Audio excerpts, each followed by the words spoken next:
There you go. Thank you. Good Welcome. Morning, good morning. Hi, guys. This is exciting. It is. Is this your first time to Fan Expo Vancouver?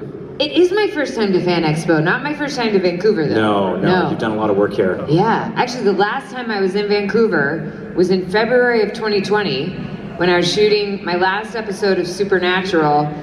Right. And do you have any Supernatural fans? Yeah, in the let's hear it. But we were all like, something weird is, do we need to be worried? What's going on?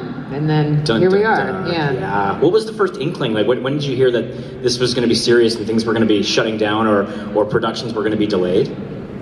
I mean, people were a little bit, we were definitely, sanitizing like crazy at that point, and people were masking up a bit. I remember like seeing a lot of masks at the airport and stuff.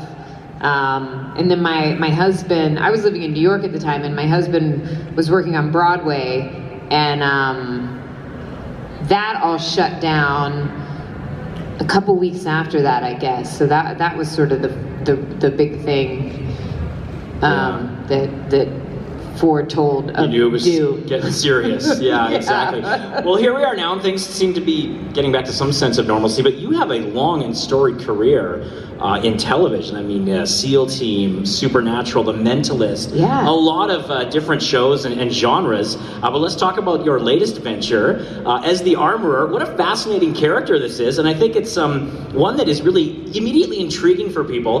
For one thing, because speaking of masks, the helmet never comes off, so we never actually see you. Yeah. So what is that like to play someone? There's this like nice incognito kind of aspect to it, right? That must be kind of thrilling. Oh my gosh. Well, I mean, just on a practical level, it's awesome because I don't have to get there an hour and a half early to do hair and makeup. It is fantastic. Just throw on the helmet. Yeah. Doesn't matter what I look like.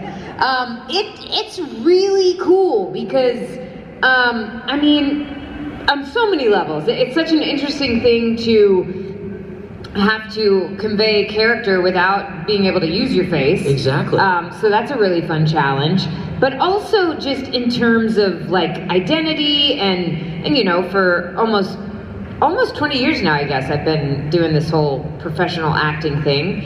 And I am hyper aware of what I look like because I'm always, you know, considering like whether or not I'm right for a part or how people, you know, whether they think I'm pretty enough or whether I'm skinny enough or whether I'm this or that or da da da da da da da. And even if you try to have a healthy relationship with it, you are still, you know, you're just aware on some level. And so to get to play this character who people really admire so much and who girls, you know, little girls love so much and older women love so much and like just people love so much, and for it to have nothing to do with what she looks like is really special. And that was something that I hadn't really even thought about until I started doing conventions and stuff, and people reflected to me what they get out of her, and that has been a huge blessing. It's something that really, really affects me deeply. So. And your character is interesting too because it really she upholds that mantra or that motif of the Mandalorians with like the ritual and the tradition. Yeah. And we saw it in the Book of Boba Fett when the Mandalorian basically admitted that, you know, his helmet had come off, and that was like a big no-no. So talk to me about how you kind of bring that other side of that purity almost of the Mandalorians and their creed. Yeah, I think that she is the connection to the sacred for them, and man, and it's tricky, isn't it? Because I don't think that it was necessarily easy for her to tell Din Djarin that he was banished, but I do think that she is the one, as we saw in the first season of the show, she's the one that keeps them rooted to the core of their culture. And they're having some issues, you know? They've had to be in hiding. There's infighting amongst the different clans of Mandalorians. They're sort of struggling, and what they do have is this creed that at one point they all adhered to. And I think while they're all trying to sort of find their way, that is one thing that they can come back to, and that is one thing that sort of keeps them rooted in who they are. It might not be the answer for everyone, but it is an answer for now. And so that's the thing that she's there to remind them of. And I think that connection to the sacred is so important, and so those characters in the Star Wars stories are so integral, and we need them, especially on the hero's journey. And George Lucas drew from Joseph Campbell a lot, and you always need that character in the hero's journey to help the hero, that person that roots them to the sacred and Right. challenges the hero. They don't always make everything all hunky-dory for the hero. Sometimes they're going to push back, because sometimes the hero needs that obstacle to overcome so that they can then get to the next part of their journey, and then overcome the obstacle, get to the good stuff that's coming up next. Your voice is so commanding as the character. Where did you come up with that, or where did you draw from to really give it that next level? Because to give it that authority, because I think the character really needs that. It's so funny, because sometimes people, when they just talk to me in real life, they're like, "Is that really your voice?" Because my voice goes all over the place. It was not a super conscious thing, honestly. It really came from just in the audition, I knew that she was the leader of this group of people. I knew that they said that she was very Zen-like, and they did tell me to do a take with a British accent, because they've been seeing a lot of British actors, and that was the only reason I did it that way. That was not like a choice on my, that I was like, I think she should have a British accent. And then it was just really in working through those we were shooting episodes 1 and 3 at the same time, and looking at the scenes that I had for those episodes, which was really all I had, because they were so completely super secretive. I didn't know what else was going on in the show. All I had was my scenes. I knew that there were a bunch of testosterone-y Mandalorians who were fighting. I knew that this guy kept bringing me Beskar. I did know some of the stuff that John had given me to look at, to draw from, where he said that he had really drawn inspiration, as Lucas had, from Kurosawa films, and that I should think about the regality of that samurai order, and the simplicity of that movement. And so, partly because of that, and honestly, when I think back on it, I realize that partly because when I first put on that helmet and I was in that armor, I was shocked at how little I could see and how challenging it was to orient myself in the space. And I became very cautious about moving around, and I realized that it was a little easier if I moved a little slower and didn't make any sudden moves.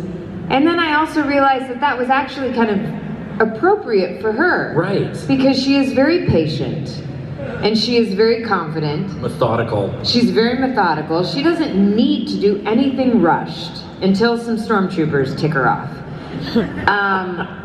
And so that was sort of a happy, I won't say accident, because I think that we're given what we need when we need it. And so I think that happened because it was supposed to, that discovery came along. And I think that informed her voice as well, that she doesn't ever need to be rushed when she speaks. And it just felt really good to live in that space.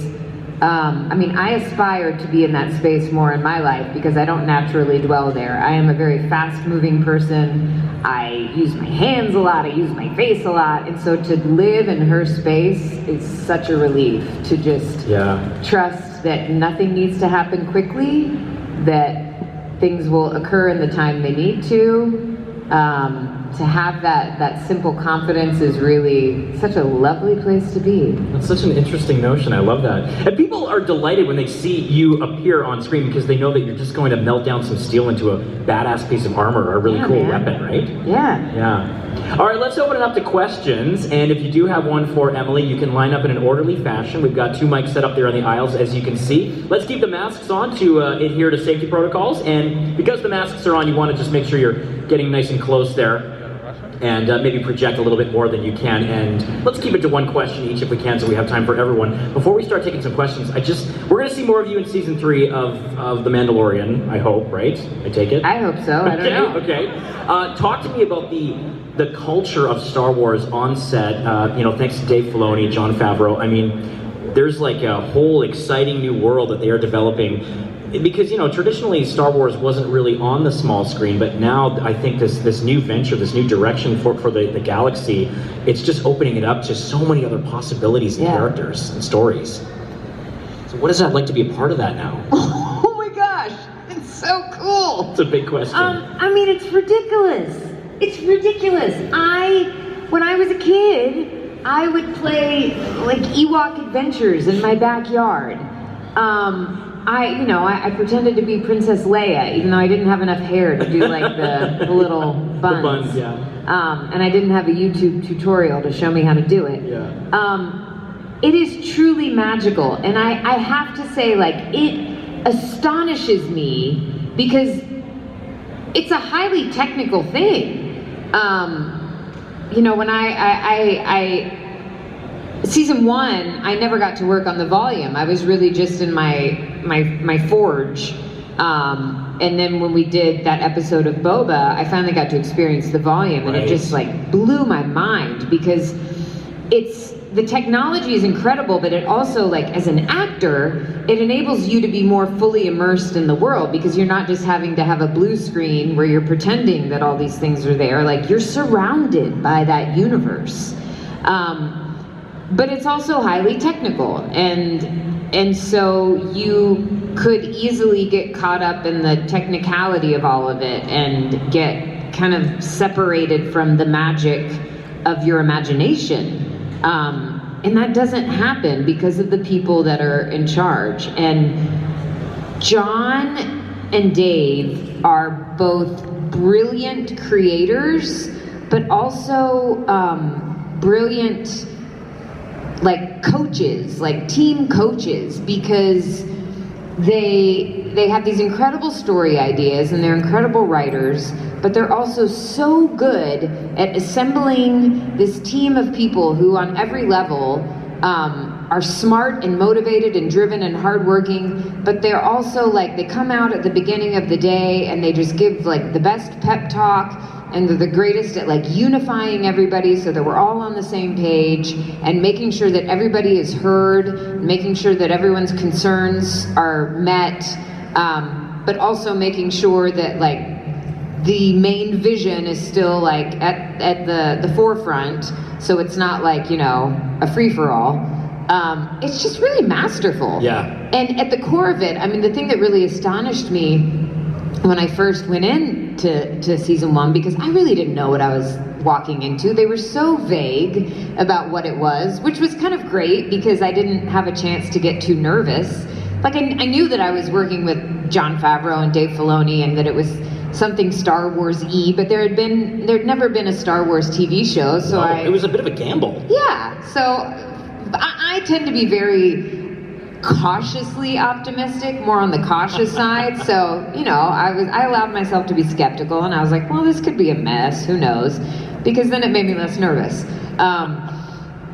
But there truly was this magic in the air because you could just tell that everybody had this sense of wonder and joy that we were making Star Wars. Yeah. And that exists in the air, and that lifts everybody to a level of excellence and of just caring about it so deeply and wanting it to be wonderful. And you see that in both shows. I mean, you can tell it's created by people that genuinely love Star Wars and were obsessed with it and grew up with it, and it's just great to see, and we're here for the journey. Yeah. Okay, let's take some questions. We'll start over on this side. Go ahead for Emily. Hey, Mike. Oh, okay, that works. Hi. First of all, shout out for the She-Ra t-shirt. I just caught that right now. Yeah, right? But, thanks. Question Princess for of Emily. Power. Really enjoyed the Stormtrooper whack-a-mole sequence in season 1. So my question is, like, how much of that did they let you do versus, like, did stunt people just jump in for you, or like, It's First of all, this is very mysterious because you guys are all backlit. So I feel like disembodied voice. You can see I feel us, like but you're we in like can't witness see you. protection, and I can't see your faces. So the question was how much of that stormtrooper whack-a-mole, which I love that description, was me, and how much was a properly trained stunt double. This is a fun story. So we're basically doing like a feature on a TV schedule, which I learned means that even if you want to do your own fights, Not gonna happen. it's not gonna happen. So I got the script for that episode like 2 weeks before we were gonna shoot it, and I approached Ryan, who was our Emmy award-winning stunt coordinator, and I was like, Ryan, what do I need to do? I would love to be able to do this fight. I'm willing to train, however much. And he kind of pat me on the back and he said, oh, that's so cute. He said, do you have any martial arts training? And I said, no, but I will do it. And he was like, okay, we got 2 weeks. He said, well, great. If you would like to train for the next 2 weeks, maybe we could use you for some transitions, but I'm sorry, there's just no way that you could pick up everything you need to pick up to do this fight, what we have in mind. So I was like, okay, well, I'm gonna do it. So I did train with somebody in Kali, which was the martial art that it was based in, and that was tremendously satisfying for me, to get a kind of a new vocabulary of movement, to know how the fight was going to be, and I picked up as much as I could, and did like the beginning and the end. And then I was not there when they shot it. Lauren Mary Kim was my stunt double for that fight, so I didn't actually see it until the episode aired. So imagine me, not having seen this fight, sitting there on the sofa with my husband, and knowing, what the beginning was, having shot the beginning, and knowing that they boink me on the head, and then watching this fight unfold. And I just sat there with my mouth open, and my husband just sat there with his mouth open. And when the fight concluded, he said, okay, I guess I'm gonna go do the dishes now. And I said, oh, okay, yeah, I get it. Now I understand. If I had tried you would have seen me work really, really hard, and you would have said, wow, she is trying so hard. She's trying real hard, but it would not have looked like that. So I have to give credit where credit is due. And they did that fight. It was all one take every single time they shot it. And I have gotten to be at a few conventions with Lauren, and she is absolutely lovely. And she's also doubled. She did some fights for Ahsoka in season 2 of The Mandalorian, and she's doubled a bunch of people that you love. She's tremendously talented, and I bow down to her because she made the armorer look like a badass.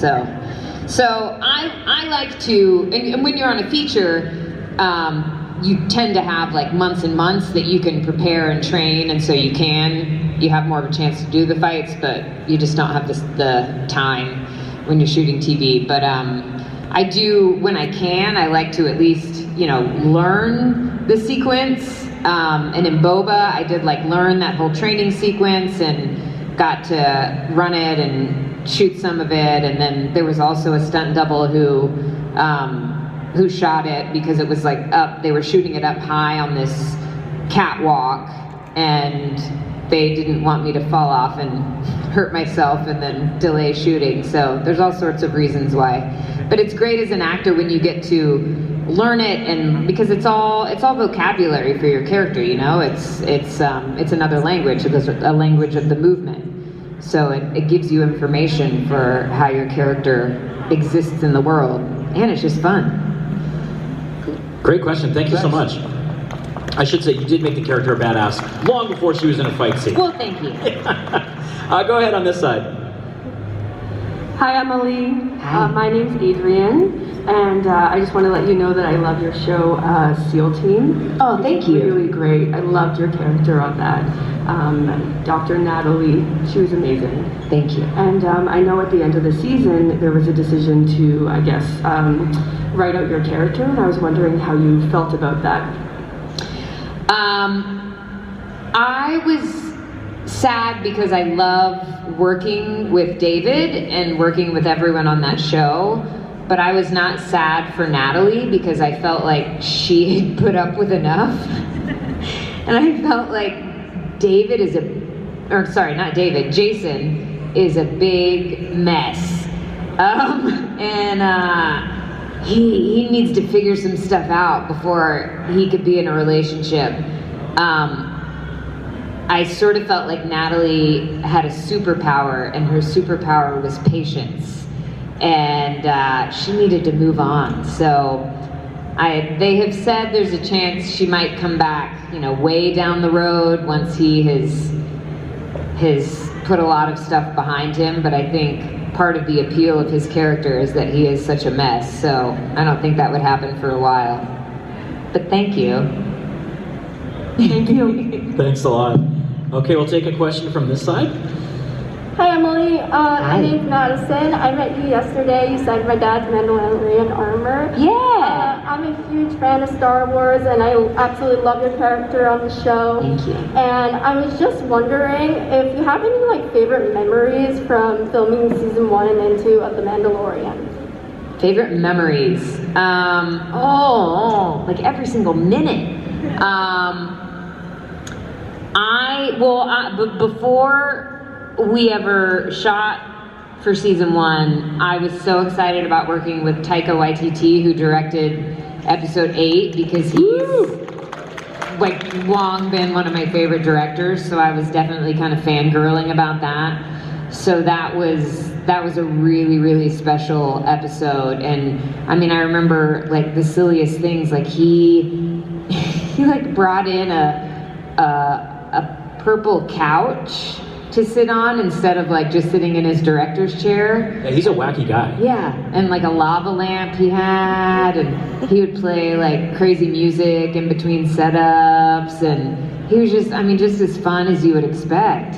And it was just the camaraderie with the actors was just so wonderful. I mean, the people that I got to work with. I also remember being so disappointed because, I didn't know who else was in the show until I got to set and met them, if I was working with them, or if they were announced. And so I got to set one day, I remember, and I was walking down the hallway, and on one of the dressing room doors, I saw Giancarlo Esposito. And I freaked out because, I had been, like the rest of the universe, a huge fan of Breaking Bad, and he's just a brilliant actor. But then I never worked with him, and I never got to meet him. And I was so bummed, and I finally met him at Rhode Island Comic Con this past fall. That was the first time I got to meet him. Everyone was so, getting to sit and talk with Carl Weathers and Gina Carano, and I had worked with Pedro on The Mentalist of all things before, so that was kind of funny to be in a whole different universe. It was just joy upon joy upon joy. And then definitely interacting with this little green puppet that I had no idea was going to take over the galaxy and be more beloved than, I don't know, what's the next comparison? R2, or I guess the original Yoda? I don't know. Yeah, that's crazy. Grogu became an instant meme, even before the character had a name for fans. It was and it's hard to tell if it was by design, or they're okay, this is gonna go gangbusters, or it was just a fluke. Well, I think it was both. It was brilliant an design. adorable puppet that's same species as Yoda. People are gonna love that, but it just took But off. I don't think anyone could have predicted just how. No. Well, and I remember at first they were telling us, we had very strict instructions about what we were allowed to talk about and what we couldn't talk about. And I remember the official language from Disney was that we were only allowed to refer to him as the child. We were not allowed to say, and this was before he was called Grogu, we were not allowed to refer to him as Baby Yoda. And then they quickly gave that up. They were like, nah, we give up. The entire world No one's just gonna basically, listen. yeah, adopted that. Yeah. That's crazy. Okay, cool. Thanks so much for the question there. All right, we'll take one from this side. Go ahead. Hi. So Hi. I was wondering, since you hold kind of like the code and everything stable in like the small Mandalorian group that you have, how much about the Mandalorian code and customs you actually know? You mean me, Emily? Yes. Oh. I don't know. I guess I would have to be tested. I mean, I think I'm fairly well informed. But I'm always learning that there's things that I don't know whenever I come to conventions and people ask me questions. Where's a good place to start, maybe? Yeah, I'm curious to know why you asked the question. Do you feel like there's a good place that I should be doing research? I was just saying because there is a lot about the Mandalorian culture and code from like previous lore, like before Disney took over and stuff Yes. like that. And I was just wondering how much of that like you know about, if any at all. I have tried to, I quickly became aware when I started working on the show that there was a lot that I didn't know, because I wasn't familiar with Clone Wars and all of that until I started working on The Mandalorian, and thank goodness that Dave Filoni is a part of the show, because you can go to him with any question. And anytime I had something that referenced the code or the something that felt like the lore of the Mandalorians, I would research it myself or I would ask him. And definitely when I got, oh my gosh, you guys, when I got that script for the Book of Boba Fett, and I saw all the stuff that I was going to be talking about, I did my research, and there was a lot of it where I was like, okay, what of this am I revealing that we haven't known before, and what of it is connected to information that we already knew from previous stories, and what of it is definitely previously established, what of it has been alluded to, what of it is brand new. And I had this long Zoom call with John and Dave where, we talked through like what was what, because I wanted to be very clear on what all this information was. So I've sort of tried to piece it together as I go and get more and more educated so that I know what I'm talking about when I have those lengthy chunks of exposition, because it's no fun for me if I'm just spewing out words and I don't have any connection to it. I want to know, This is the way. This is the way. Thank you. Okay, go ahead. So my question is, when you play characters like in The Mandalorian Supernatural, where they recur, you play it and you come back after a year or a few years, is that easy to pick up again, or is there a learning curve to get back into the character? It's such a pleasure to get back into it, and it is, with those two characters, yes, it is. It has been easy. Man, it was such a relief to come back to the Armorer, I have to say, because, in season 1, as I was saying earlier, it was such a strange thing to climb into this character who was masked and put on this armor, and really to just undertake this brand new experience because I had done mask work before in theater, so I was familiar with that kind of more physical work, but that's also a different thing, because when you're doing that in theater, you're on a stage and the audience can see your entire body the whole time. So you know that they're watching you and they're aware of what you're communicating pretty much at every moment. But when you're on camera, the camera's not on you the whole time, and they're not on your entire body the whole time. So you're limited in what you're communicating, and you have to choose your moments more. And so I was really having to trust the directors and the editors, and just hoping and having faith that, you know, the moments I was choosing were going to come through and that they would fit into the story. And then getting to see the finished product of season 1 was a relief because it did communicate. And so then coming back to do the Book of Boba Fett, I had that confidence that, and I knew from the response to the character how that played and how people received it. And so it was more like putting on this comfortable garment and understanding how it fit and understanding how to move. And I did definitely have to get, you know, physically comfortable with all the stuff again. And there was a little bit of a learning curve with that, with just needing to like wear it and walk around. And but it also, I mean, having that, it got me back in her mindset, just having to work on that dialogue and memorize that before I came to set, and that helped me to get in her headspace. And I would say the same with Amara, like just getting into, with both those characters, they had such specific outlooks on the world, and the writing was so good for both of them that just working on the scripts for those episodes before I would come to shoot them and giving myself the time and the space to remind myself physically of where they lived. With both of them, I really enjoyed where they lived physically and what I got to explore with both of them. So it was such a pleasure to get to revisit them.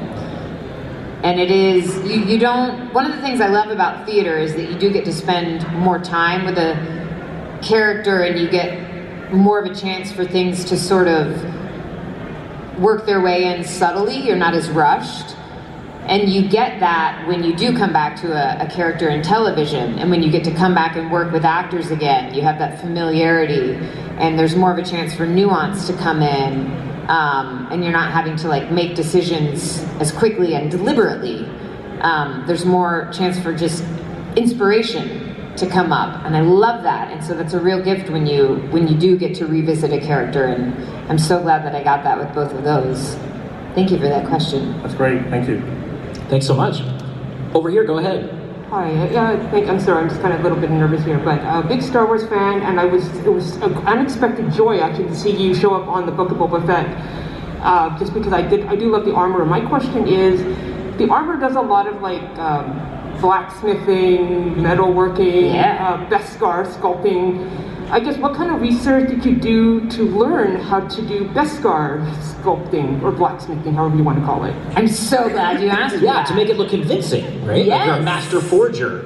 I got to go work with Tony the blacksmith, Tony Swatton, I think that's his last name, who is amazing, and who is this big hulking man who you look at and you go, well, yeah, you're a blacksmith.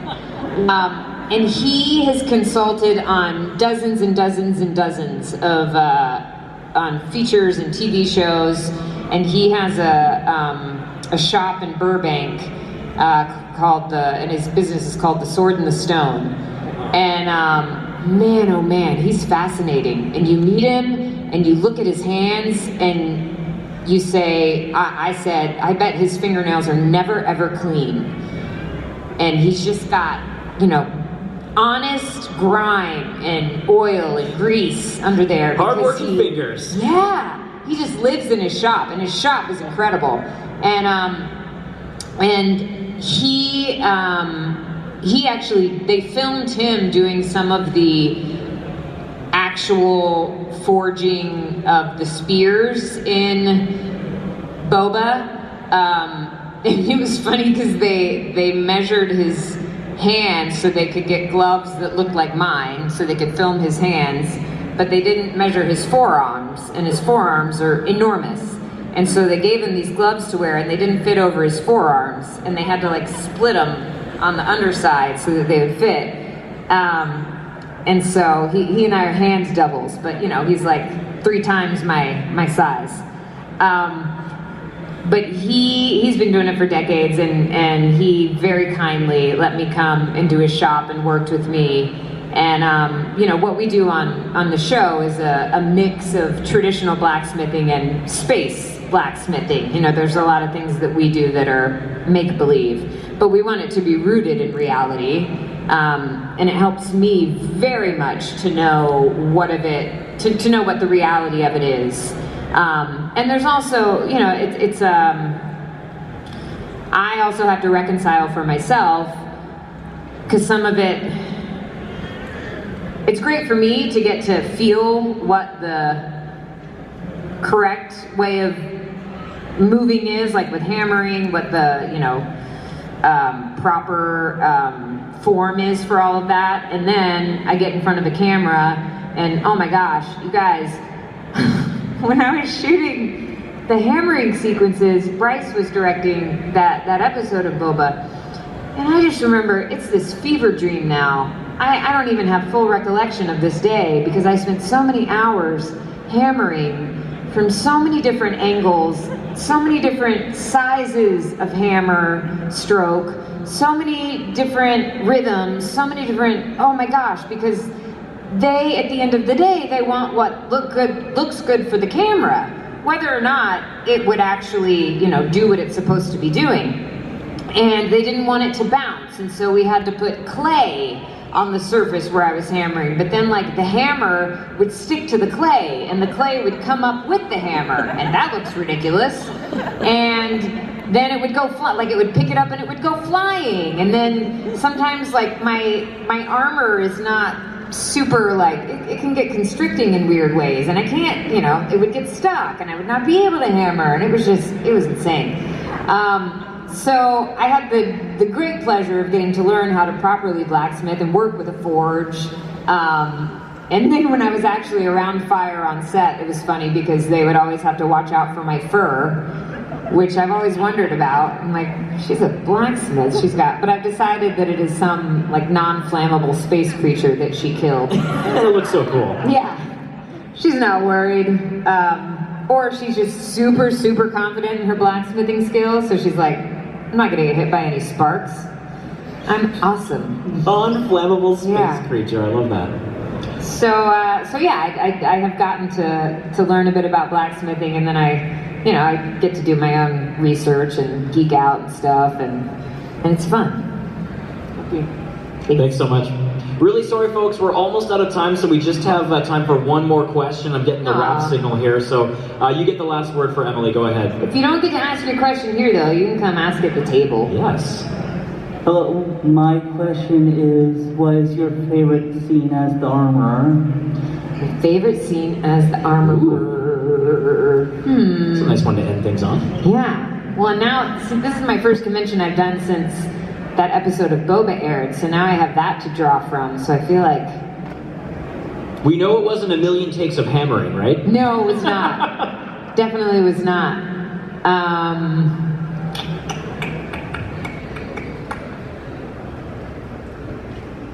I mean... Well, I still really like that scene from season 1 where I told Mando that he had to go find, kind of be a baby daddy and go take care of Baby Yoda and find his people. And he was like, wait, what? Yeah, and that was a pivotal scene. And you played such an important role in that trajectory of where things would go. Yeah. Because I also like that she hadn't really, up until then, she's not the kind of person who orders people around. She chooses her timing carefully. She knows that it's pointless to tell someone to do something before they're ready. And she had sort of been gently suggesting things and guiding him, and that, I feel like that was sort of the first time she'd said, okay, now you have to go do this.